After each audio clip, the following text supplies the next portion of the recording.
بسم اللہ الرحمن الرحیم۔ السلام علیکم ورحمۃ اللہ وبرکاتہ۔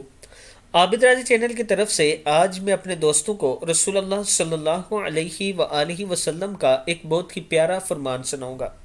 رسول اللہ صلی اللہ علیہ وآلہ وسلم نے ارشاد فرمایا، جنت میں 100 درجے ہیں اور ہر 2 درجے کے درمیان اتنا ہی فاصلہ ہے جتنا آسمان اور زمین کے درمیان ہے۔ درجے کے اعتبار سے فردوس اعلیٰ جنت ہے، اسی سے جنت کی چاروں نہریں بہتی ہیں اور اسی کے اوپر عرش ہے، لہٰذا جب تم اللہ سے جنت مانگو تو فردوس مانگا کرو۔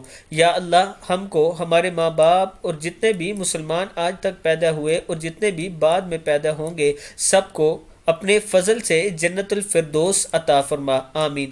ترمذی کی حدیث ہے۔ میں اپنے دوستوں سے گزارش کروں گا کہ جب بھی ہاتھ اٹھائیں جنت الفردوس مانگا کریں۔ اور جو دوست آن لائن قرآن پاک پڑھنا چاہتے ہیں یا قرآن پاک تجوید کے ساتھ اپنا قرآن پاک ٹھیک کرنا چاہتے ہیں، یہ میرا واٹس اپ نمبر ہے، آپ مجھ سے رابطہ کر سکتے ہیں۔ السلام علیکم ورحمۃ اللہ وبرکاتہ۔